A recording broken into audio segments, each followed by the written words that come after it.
Greetings and welcome to this week's episode of UC Weekly News. I'm your host, David Danto, and I'm in my holiday shirt. I'm on vacation. But while I'm away, I wanted to give you a video that we recorded at Commercial Integrator Expo last September and December. It's my partner, Dave Michels, talking about who today's knowledge workers are and why the type of workers that are being asked to return to the office or are not returning or are returning are different than the workers that went home at the beginning of the pandemic. I think it's really interesting, so take a look. Hopefully you'll enjoy it. Welcome to this session on knowledge workers. We couldn't find any knowledge workers, but we have a great panel to discuss this. But let's get into this right away. We've got here, first, this has been brought to you by the IMCCA. They're active on the show floor, and a number of the sessions here being brought to you by this incredible group that understands what we all aspire, not making a profit in communications and audiovisual. Okay. Yes. Okay, so with that, I should introduce myself.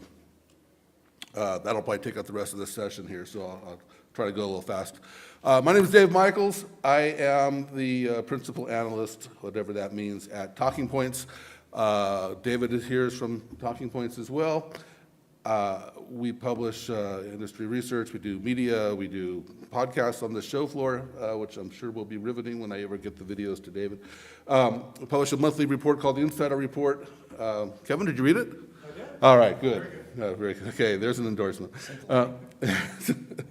I do a number of other things online, the real-time research with Zeus Cravala. I do chats with David, publish on No Jitter, and lived here in Colorado 33 years, and I've still never been to Casa Bonita, the most famous restaurant in Colorado. But it's open again. It is open. All right. So things changed in the workplace. You know, this picture actually has computers on it, but they have pictures like this without computers. They have pictures like this with typewriters. They have pictures like this with carbon paper, with fax machines, all kinds of stuff. This type of office is sometimes referred to as a spreadsheet, and every person is a cell doing their little thing. And in fact, many people don't realize this. In the olden days, a job title that many of these type of people had was computer.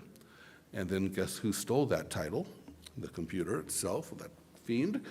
And we've been slowly adapting to new technologies as we go.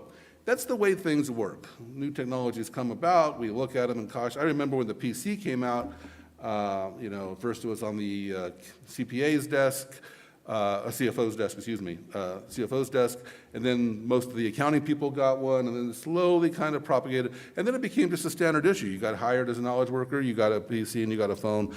Today, knowledge workers don't get phones. Isn't that weird? They still usually get a computer, not necessarily a desktop, but they usually get some sort of computing device. But things change over time slowly unless something happens that causes a rapid change. Oh my gosh. We had a pandemic. Did anyone notice that? We had a pandemic.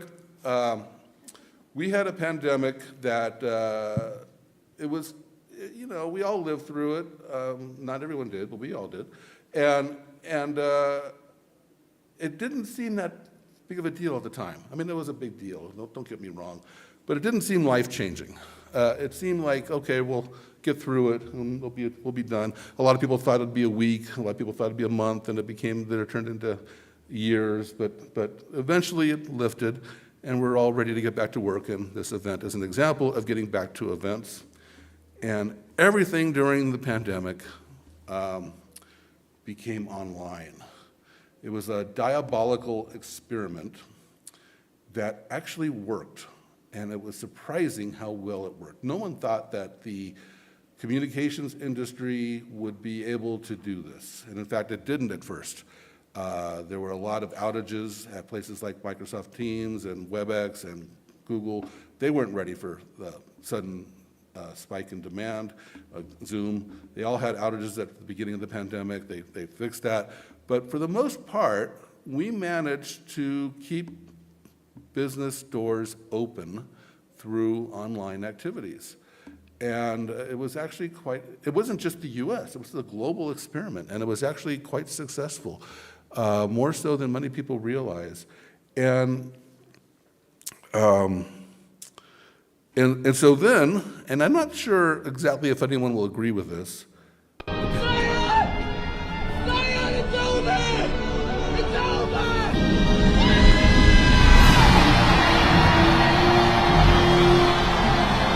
The pandemic ended. I'm not sure if anyone will agree with that.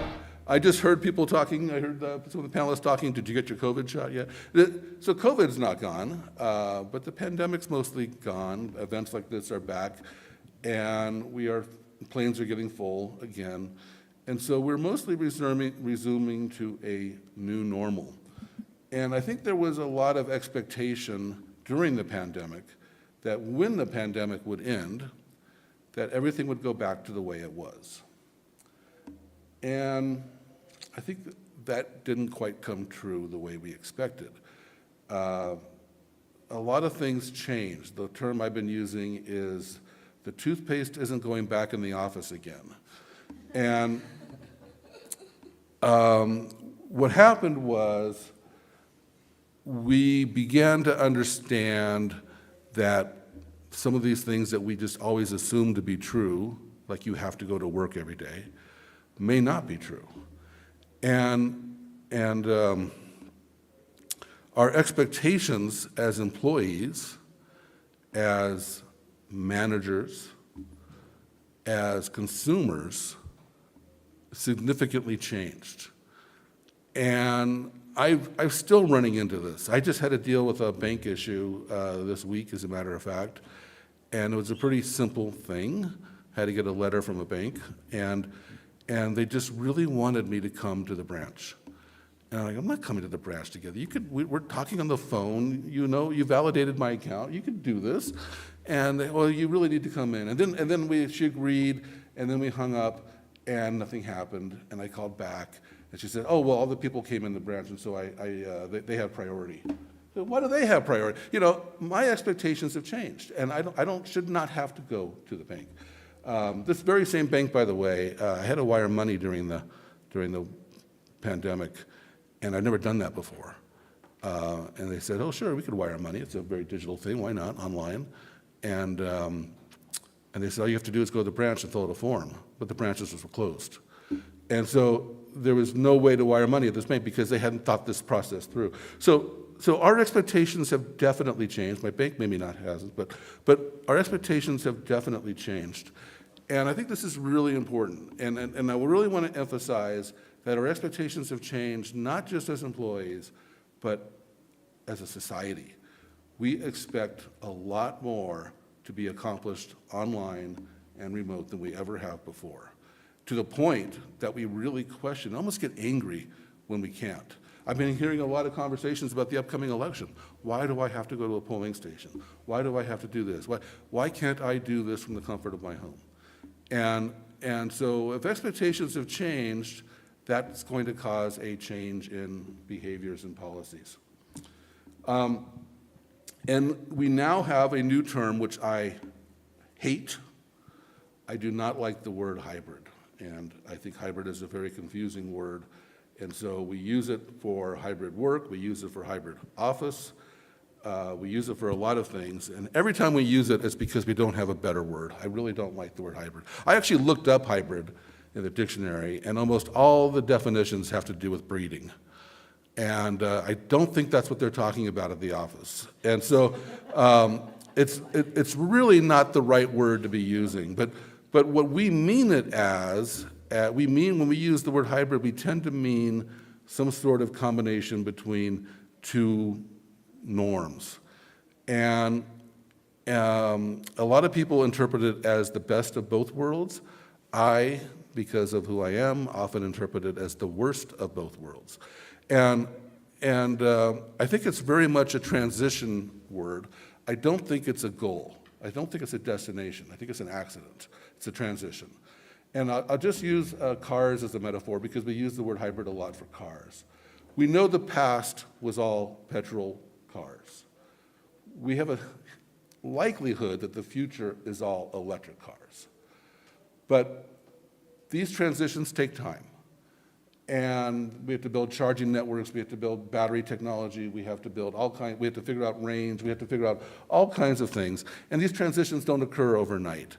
And so while all this stuff is happening, we have a hybrid car. And some people think it's the best of both worlds. I think it's the worst of both worlds. It's an electric car that needs to have oil changes and transmission changes and all that stuff. It's a most expensive car you can buy. It's all kinds of terrible things about a hybrid car. But if you happen to live in this place where I really want to spend less on petrol and I really have a long commute, it might fit those needs. So it does have a place. And so hybrid work is this combination that nobody really knows what it means. It's somehow accommodating in the office work and at home or remote work. It doesn't have to be at home. A lot of people for a living visit customers and travel.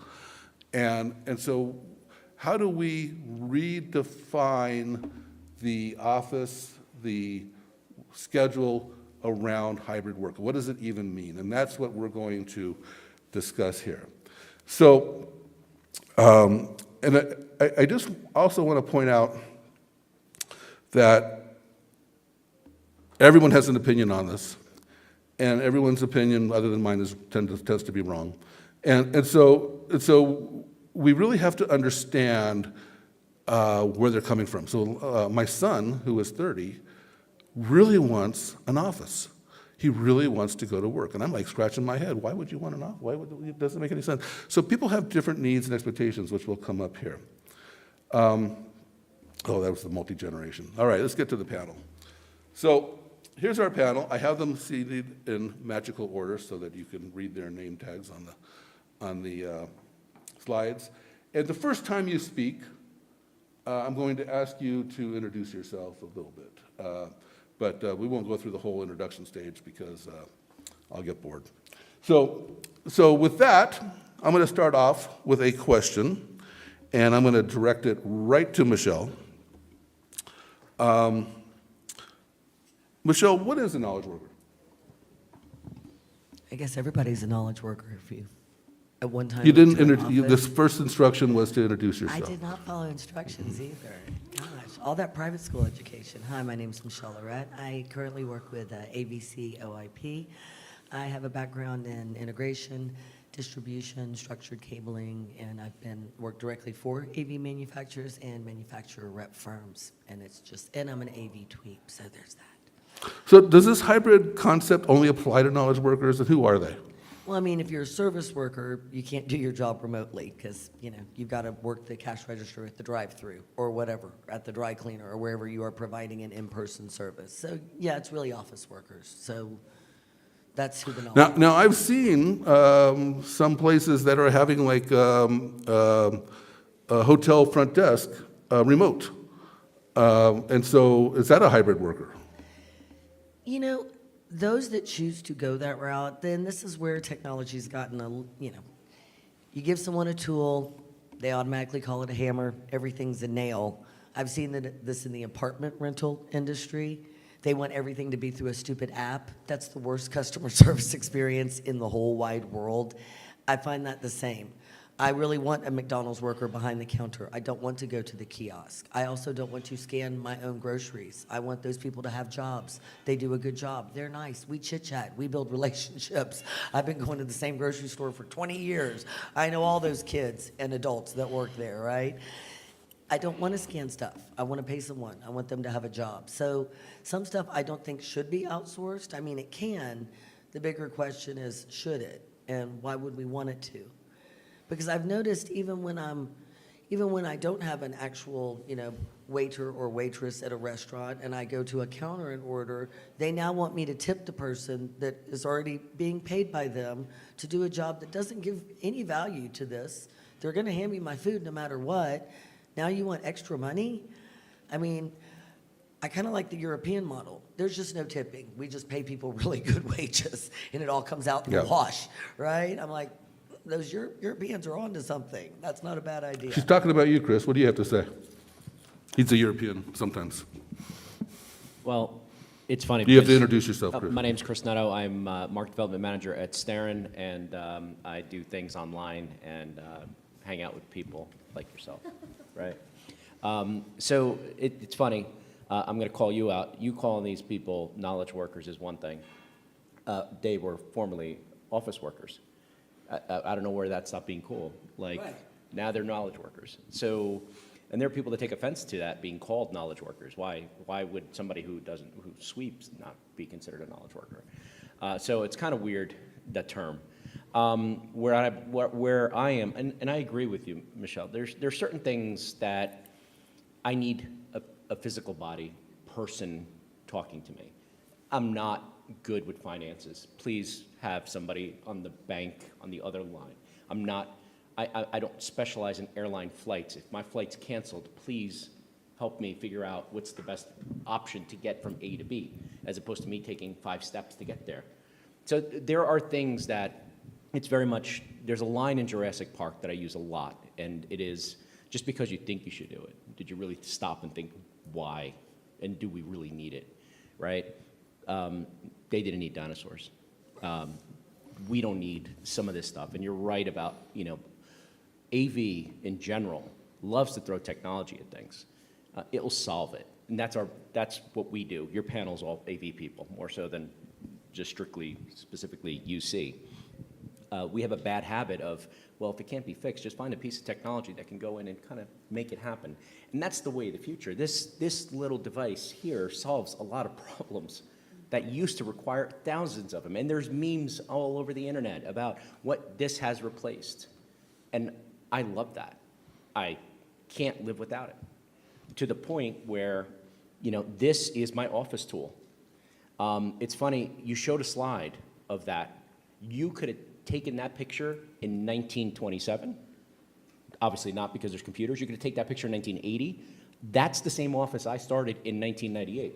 Sat in that same cubicle with a hardwired PC, right? Pandemic hits. Mm-hmm. Problem number one that happened during the pandemic, we're not even talking about the Zooms and the Microsofts and the outages. Half the people that were sent home, their employers choose not to give them laptops. They had desktop PCs, Yep. Yeah. clunkers. They Right. were shipping desktop PCs off their desks out, and desk chairs, right? They were not prepared. So progressive. This to us is what, like today, a laptop and a mobile phone is your office, anywhere. Weskeal, do you, oops, yikes, careful this podium. Do you feel that it matters, if you're calling, Chris talked about airline service, maybe I talked about hotel check-in, do you feel it matters if the person helping you is physically, if the airline reservations desk, if they're at their home, in their kitchen, or if they're at a call center, or if the front desk person is right in front of you or on a TV? Do you have an opinion on this? And introduce yourself. I do. My name's Weskeal West. I've been in the AV integration world for a long time, and currently just on the manufacturing side. It does make a difference. Sometimes when someone calls you from a call center, you can hear it because it sounds like they're in a convenience store or something. You can hear everyone else's conversation around them, behind them. Sometimes then you make an assumption that maybe you're calling out of the country because they have a strong accent of some type. But with all the background noise and all the churn behind you, it does make it more difficult. Also, So you're saying that they're in a call center, it's worse? I think it's worse. You want them to be at home? Would you be offended by a dog barking in the background? No, I'd rather dog barking, and if I'm on video, I'd rather see their cat jump across their keyboard than hear 15 people in the Oh, background. she says that now. Wait till her record gets deleted, yeah. But also, I agree with what Chris said. I also want that person to help me through this process. If I could do it easily on an app from a phone, they wouldn't need the person to answer the phone. They wouldn't need that knowledge worker. I want someone to help me through the process, to make it more pleasant, to make good use of my time as well, because I'm their customer. Customers, maybe not always right, but close. So I'd like them to help me, their customer, with the best experience that there is. And I think that most often includes a real person. Lainie, I don't know you well enough to know whether you have staff or not. Do you have staff? I do. I have staff. My name is Lainie Mataras. I've been in the industry for 30 years. First worked at Crestron, then a manufacturing rep firm, and now at Planar. So do you require your staff to be in the office? No, all my staff is remote and spread throughout the U.S. That's crazy. You can't supervise them. You don't know what they're doing. They could be wasting time. How do you? So part of being a knowledge worker, office worker, or a responsible adult in the industry, you need to do your job. And if you're not performing, there are ways to gauge that you're not performing. And I think that the days of somebody having to sit at a desk for 8 hours and consider that that's a full day's work is over. I have engineers that wake up early, do work, maybe take an hour in the middle of the day to run an errand, but they are no less productive than a person who sits behind a desk for 8 hours at their computer taking coffee breaks. The problem is it's hard to measure productivity in knowledge work. It's easy to do it in factory work. How many widgets did you build today? But in knowledge work, how many ideas did you have today is really kind of hard. It looks like you've got a thought on that, Michelle. It is, and unfortunately, with all the tools they have, they've all become hammers. Everything's a nail. I was the employee. I loved going to an office. I can crush anyone's productivity. I love to talk. I love to connect with people. I mean, I'll come up to your desk. Oh, hey, Mr. Engineer, you busy? Oh, let's talk about this. And I'll kill an hour of your time, and you've got a deadline. You know, so being in the office is fun for a social person like myself that's in sales. And you know, that was my problem. Is when I worked in integration, I was used to being a remote worker already, coming from the structured cabling industry. And so I had worked from home for like 8 years before that. And they were like, oh, no, you have to be here 8 to 5 every day. You know, like we had to sign in and sign out even if we went to lunch, and it could not be more than an hour. And they were obsessed with this.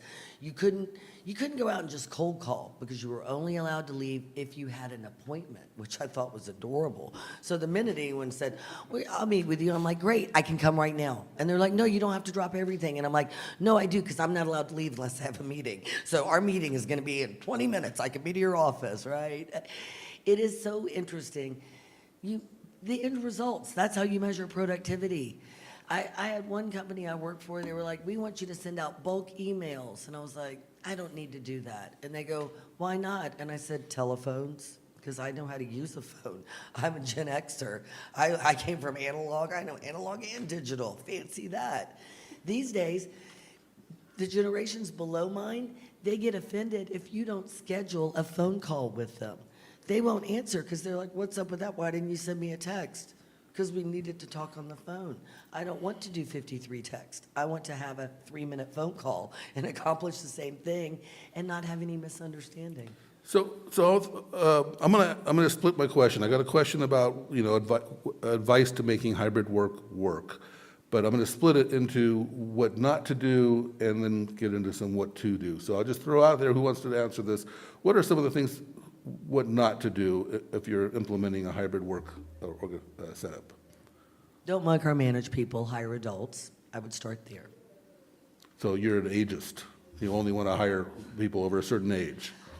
I like a really diverse workforce from age, background, you name it. When I worked in distribution, my favorite coworker and teammate was born after I graduated high school, which I thought was hilarious. And we were like the dynamic duo. He was a security expert. I was the AV pro. He was like a little sponge.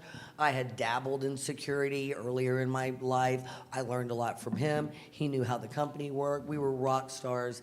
And he was a kid. So when you say hire adults, you don't mean a certain age. No, I mean people that practice adulting, and that. We'll get back to the breeding now. That's We're not back to the breeding. physical Okay. age. Okay, Chris, you reached for the mic there. Yeah, maybe I shouldn't have reached for the mic. During the time of the pandemic, we all threw around a word called empathy, right? Empathy? Yes. I don't care about empathy. I know you don't. You're not the most empathetic person right now. You're not going to like what I have to say. But what it is that during the pandemic, empathy was a thing. Why? You had to be sensitive towards the way people were, what people's situations were. So 3 years later, we lost that. We're not allowed to be empathetic anymore. It's wild. It's awesome. You were empathetic. What happened? What happened was the people that were running things, who needed to be in the office, who whose job was to look at what other people were doing. Right. Supervisors, right? I think what needs to be addressed is that management in business has changed. Work is work regardless of where you do it and what you do. It's the same. I'm a business developer. You can call me a market developer. You can call me whatever. That job has been around for years. Years. We just called it different things. So having empathy, understanding people's situations has gone wayside, right? If an employee who is a single mom who has children needs to go pick up their kids at a certain time and have been doing it for the last 3 years because that's the way the pandemic has changed it, now you are going to decide that that's not right? As an employer, that's not your business, right? Your business is that person has been a solid worker, stuck with you when they could have probably taken double when everybody was kind of doing this like job shift 3 years ago, right? Everybody was moving around, and what happened to that? Now it's flipped. Now the employers have the power, and now all those people are in a bad situation, right? So the ones that stuck with you, how's the reward system going, right? So empathy, I think, is something that was lost in this process. We were very empathetic before because of people's situations. Why has it changed, right? The technology has gotten better, so you should be better to understand that, you know what, if you want to measure a person's productivity by button clicks or by mouse clicks or by whatever stupid thing that we can come up with to make it seem like you're working, you work. You work. I work on weekends. You know, and nobody tells me. I'm not punching a clock on Sundays. I measure productivity by backspaces. Weskeal, you got some advice? I just realized I'm in a room full of AV professionals. I put you in the right order, but the slide's backwards. No AV professional spoke up. We could never find one when you need one. Okay, so Donto caught that, but the ship had already sailed. Okay. Allowing people to work their own schedule that works for their lifestyle, I think has been somewhat of a new since the pandemic. Because they're not in an office, they're not 8 to 5, they are working the weekends, they are working after the kids are in bed, or they are working at 4 a.m. Maybe they're working, with the customer who's not in the United States, so they're working off time to accommodate that time frame. And Chris is right, we do have better tools now. You have your phone, you have your laptop, you can work from anywhere. And I think that management has been struggling with that. They've been struggling with how do we measure it? And if you're not at your desk, or you don't have a click, or we can't measure it in some quantifiable method, how do we know that you're actually working? Well, because you're getting the work done, and your customers love you, or your coworkers love you. And maybe you're not in the office, so you don't have that personal, we've lost a little more of that personal relationship, I think, with our coworkers, because everything's on a Zoom call or a Teams call versus stopping by their desk and just having a conversation. So that's part, I think, what I miss about the office environment is just having that tangible relationship with people versus seeing them on a laptop screen every few days. So I think that that's one of the things that we've had to teach management is that you've got to look outside of these just very basic supervisor metrics and be an actual leader in your company and realize that people deserve and have earned the right to work at odd hours or work around their kids' appointments or to trust them to adult where before we trusted them to punch a card and be there by a certain time. It's very different, I believe. Lainie, she's touching on supervisor tools, monitoring tools. Now, there's a gray area between productivity tools and spying and micromanaging employees. Do you have any thoughts on that topic? I think that if you have to have monitoring tools on keystrokes and mouse movements, then you don't get the picture of what the person is that you hired. And I think that is it sets the tone for a negative relationship, personally.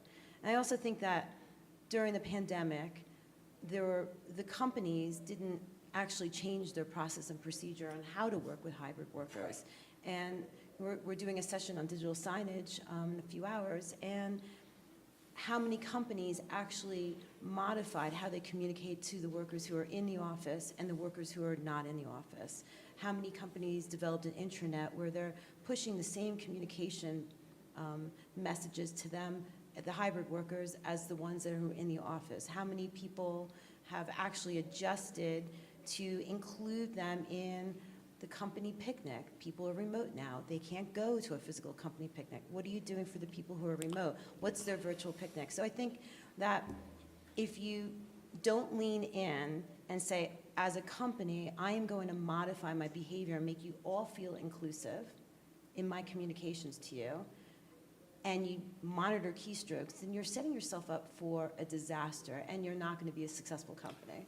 So you touched on the company picnic, and I have an opinion about watermelon too. But the question, that was where we failed during the pandemic. You know, we nailed online meetings. We nailed it.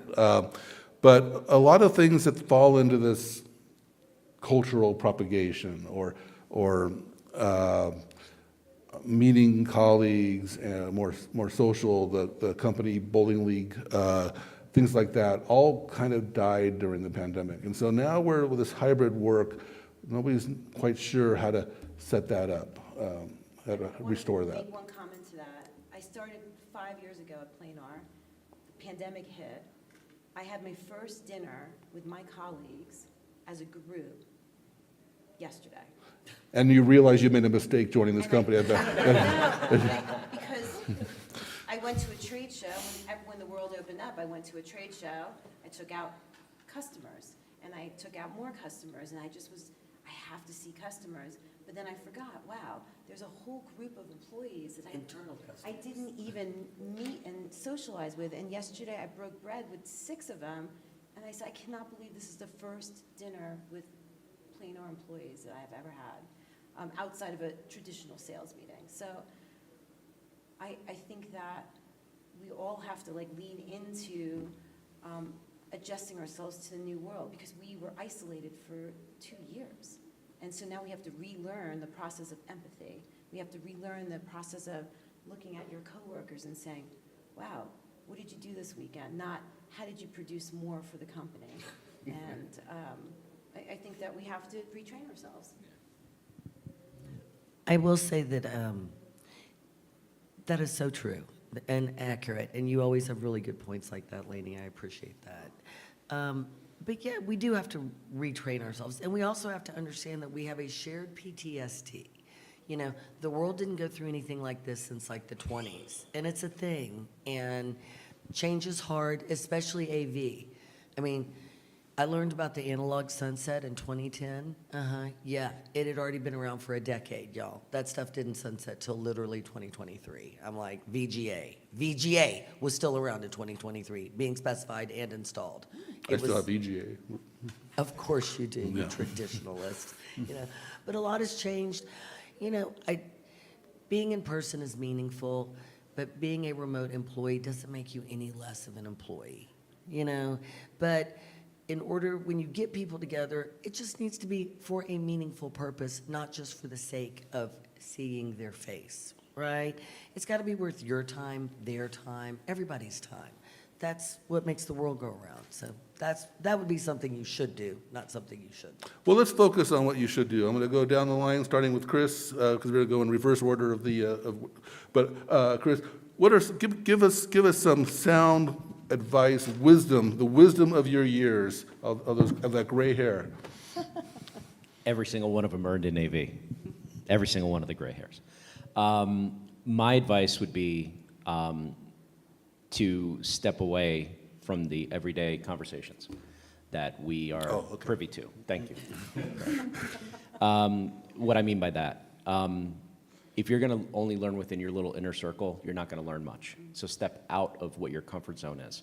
And what I mean by that is there are things that you can do to improve yourself. During the pandemic, I had a crushing moment. Like, I could not be out with customers. I thrive at a trade show. I'm not going to be at a trade show for a year, 2 years, 3 years. I don't know what to do with myself. So what did I do? I hit the books. I became smarter. I became certified. I also became, I guess the smarter could be, I never take any tests, so maybe we'll figure that out. But at some point, I have been in video for a very long time. My first job out of college, I sat in front of a Sony at the time, had a video conferencing system, and I would play with that and connect to test calls. That's all I did. Why did I say that? Get comfortable with video. I think that the best advice I could tell people that even though we're not in a pandemic, learning and being confident to sit in front of a video screen and present confidently and talk as if you do it in person every day. Changing how I did video was a big part of the pandemic for me.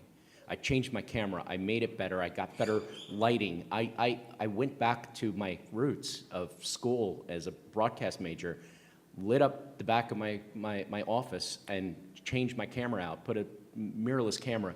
I went the extra mile because when there was 10 pictures in a Brady Bunch, well, I'm dating myself. When there was 10 pictures up on screen, mine stood out. And it's not because of me, but because I had proper lighting, proper all that stuff. And it's not hard. You don't have to take a class in this. So get comfortable with video because I do believe video first is the way to go. The generation that's coming up, and we haven't really stepped into the generation, and we're probably all of the same generation, well, maybe older. But the generation that's coming up does not want to read an email. Barely wants to make a text. If I have to talk to my 22-year-old son, it's got to go through Snap, and I hate that application. So there are things that are changing in the world that we have to adapt to, and I know that's hard, like VGA. It's painful for us to get away from our mac and cheese. We're comfort food in AV. Right. We will eat that until we can't eat it no more. But we sell video. We sell video conferencing, yet we won't use it. I think that's great advice. I want to add to it something that I've been coached on lately. It's not just your camera and your background and stuff like that, but learning to look in the camera. I find that really hard. I'm not used to that. Weskeal. Well, I can actually add to that. It's not necessarily it's where the camera's being placed, right? USB manufacturers make them, you put them right on top of your laptop or top of your camera. That's all we know because it's there. There are mounts and small companies that make these little crazy little mounts that put it at eye level. And you're 100% right. One of the first things I did when I started looking into video was how I can get a camera that was in my eye line as opposed to looking up. Yeah. And every young person who takes a selfie will tell you, you can angle up a little more and it does this. If you angle to the side, it looks a little different. The kids. And the sad part is, of all this stuff, of all the classes and all the things I did, going to YouTube and learning how to set up a streaming thing from some 18-year-old who does it out of their mom's basement is my source of knowledge. Because there was no AV company out there saying, this is how you get a better video. All we wanted to do was to say, hey, use this camera, brand X. Awesome, great. Not what I'm looking for. Somebody please help me. All right, let's wrap this up. Weskeal? Sure. I think the design community needs to understand that it's not about the foosball table. People are not coming back for the foosball table and the snacks and you've got to give them, that's right, or the poof chairs. So I think the reason that people are coming back to the office, if that's really a company's goal, is to have people come back even from a part-time, part of the week standpoint, is they need to give people tools that they feel like they can't get at home. Whether that's collaboration tools, that's what we all do, whether those tools are much better tools than you have at home, but also they have to adapt for the many. The reason that you're going into the office is for that social impact or the team impact. You're going in to be surrounded by people. That's typically the reason you're going back into the office. So if you're not giving them tools that make that truly collaborative, not just a Teams call, that's not truly collaboration. But if you're not making those environments truly collaborative, they're not going to come back into the office because they honestly don't see the value. And even if you are in the office, you can call someone that's in the office right next to you versus walking 15 feet to go talk to them. So I think the design community needs to realize that the picture that you showed up there from the 80s is not the current working framework for knowledge workers today. Lainie? So I'm going to take a different angle and go back to that hybrid work and how to make it successful from the perspective of both the person working hybrid and the employer. And I think that if you want this remote job to really work out, you have to lean in and be professional. Turn your camera on during meetings. Make sure that you're properly prepared for any type of meeting, whether it's the way you dress, how your environment looks, as Chris said, your lighting, your camera. Be professional in the remote office. Don't make the convenience of being home obvious to the outside world. And I think from employers... So slippers are okay. I mean, everybody jokes about it, like, oh, business on the top, sweatpants on the bottom, right? Yeah, that's okay every now and then, but you want to be the person, hybrid, that you want to be professionally. And I think you also need to, if you're going to work from home, you need to start to track your own success. Like, how do you advocate for yourself if your boss doesn't see you every day? So make sure that you know what your successful things that you've done for that quarter, that month, that week is known. Advocate for yourself. Set up meetings, Zoom meetings with your boss. Lean into volunteering, lean into mentoring, lean into the industry that you're in, whether it's at a trade show or virtually. So that's what I would say from a person who's in a hybrid situation. He says walk away, she says lean in. So. Yeah, and I think from an employer standpoint, I think we all have to look at who's working in HR, who's working in communications and marketing, and do they have the tools to address a hybrid and an in-office staff? And if they don't have the tools, either go out and get people hired to do that, or subcontract that work out to become better at it. And I think if you're not communicating to both the hybrid person and the office worker, then you're not going to be successful. Okay, Michelle, we started with you. Finish it up. It's so hard to follow Lainie because she's so good, right? That's why I'm not over it. Yeah, no, I like it. Great panel, really enjoyed this. We do need to just learn how to embrace the right tools, make sure we're including people. Good point. I always had my camera on when I went to work for a distributor because I didn't know anyone on my team, and it was a ginormous team. How are they going to get to know me? I'm going to have my camera on. I'm always going to be dressed to the nines because I can be a schlumpadinka on the weekends, right? But, if I'm at work, I'm overdressing, right? I'm dressing for the job that I don't want because I never want my boss's job. I only want to manage myself. But, it's still that impression, that first impression. There's a great opportunity. I do feel poorly for people that work for like Jamie Dimon, who's like, you've got to be here. No, you don't. That's so old-fashioned. And this is from somebody who has a CPU and an AOL address. It's old-fashioned. Stop. So that's my 2 cents. Okay.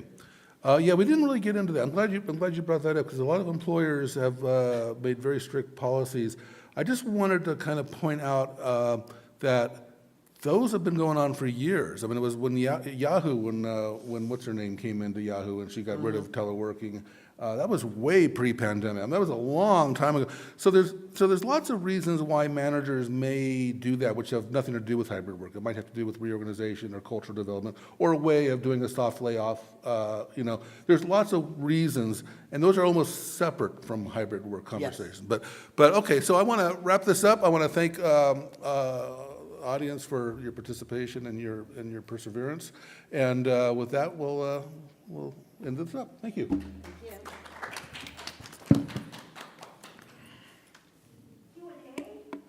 Sure. Bring the house lights on. Yeah.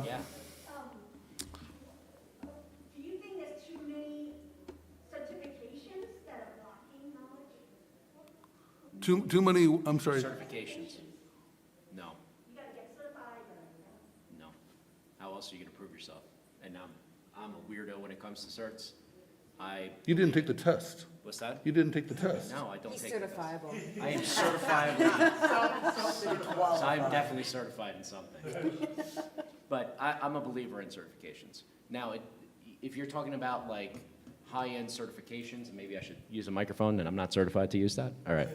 When you're talking about high-end certifications like a CCNA or to go for some sort of like Microsoft training that requires months and maybe a year of that.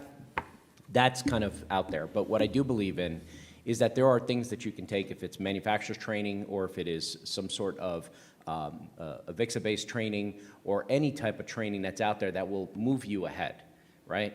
It's getting harder and harder to prove for us that, that the whole point of this conversation was that the remote worker has to prove that they're doing stuff or that they're productive, right? I took a lot of time in a pandemic to study. I'd have 2 computers running at one point just to listen and learn, and I was taking classes that had nothing to do with things I do. I took a photography class because I wanted to use a camera. Turned out it was the best thing I could do because it actually helped me when I have to sell USB or PTZ cameras, because I understand now things that make up a camera. So certifications is great. It is for your personal development, and you have that piece of paper in your hand and your employer cannot take that away. That's where I believe certifications come into it. So, and that can go from the knowledge worker that we called, or if it's a sanitation worker who has got some certification on hazmat, whatever that is, I believe in that. I believe that that's the only way that if me and you were competing for a job in a very tight market, it's supposed to separate us. And sometimes it doesn't. It doesn't. And the biggest one out there is the college degree. I have 2 kids currently in college. And I am so crossed as far as what's the value of a college degree going higher. Every kid was coming out in the last 5 years, every kid was coming out with a master's because they took a 5 years master's, right? That wasn't even offered in the 90s when I went to school, right? And how are you supposed to compete that? I'll tell you how we compete. AV doesn't they don't participate in it. You say to somebody in AV, did you have your master's? They're like, great, awesome. Here's your salary, and here's a bucket of tools. I wish I had time to have done the certifications. I didn't do that. But I'm I nuts. did. No, Like- I think there's a lot of people, and you mentioned PTSD on PTSD, right? I was a salesperson. A salesperson doesn't get paid on certs. They get paid on maintaining a certain level of money coming into the company. And I think that while it's great to get certifications, I think it's also should be respected by a company that there's people who had to lean in and try to find different avenues of getting business development done virtually. Do you think people can people advance based on creativity? Totally. But I think our industry has a hard time looking at people like you, Chris. What you do for the industry is immeasurable. Like, you can't.